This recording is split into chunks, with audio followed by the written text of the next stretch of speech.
नमस्कार, मी संजय भालेराव शहापूर गजालीत आपले स्वागत आहे। सर्व आकलन झालं आणि त्या संदर्भामध्ये दीक्षा देण्यात आली। आपल्याकडे प्राचीन नालंदा विद्यापीठ जे जगात सर्वात मोठं विद्यापीठ आपल्याकडे होतं। अनेक देशाचे लोक फक्त शिक्षणासाठी आपल्याकडे येत होते।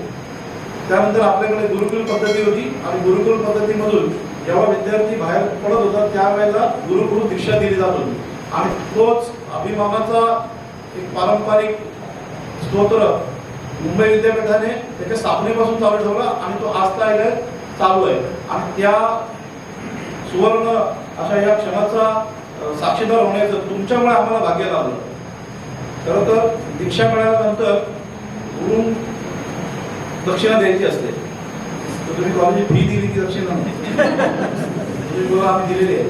तर ती दक्षिणा अशी आहे की महाविद्यालयाकडून तिथे उपस्थित मास्टरवरील मान्यवरांकडून आपल्याला काही अपेक्षा आहेत। तर सरांनी सांगितलं की तुम्ही नोकरी करा, तर आमची अपेक्षा आहे की तुम्ही नोकरी काही दिवसासाठी, काही महिन्यासाठी, काही वर्षासाठी करा।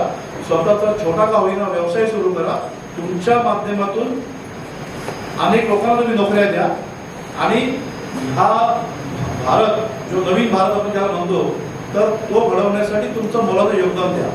कारण तुम्ही आता बघितलंय की आता वॉर चालू आहे। कोणाकडे वॉर चालू आहे? कोणाचा वॉर चालू आहे सांगा।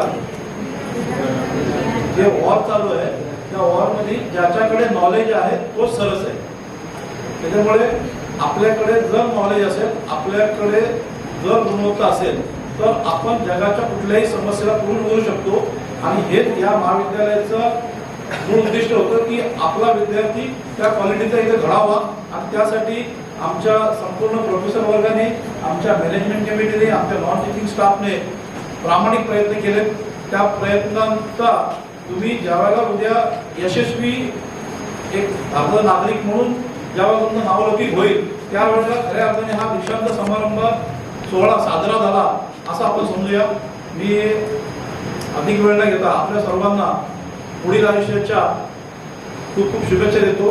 आता डिग्री मिळाल्यानंतर बऱ्याच लोकांना नोकरीचे ऑफर येतील, मुलींना लग्नाचे ऑफर येतील। तर सगळ्या गोष्टी सावधपणे त्याची निवड करा। ताज्या घडामोडींसाठी पाहत राहा शहापूर गजाली। धन्यवाद।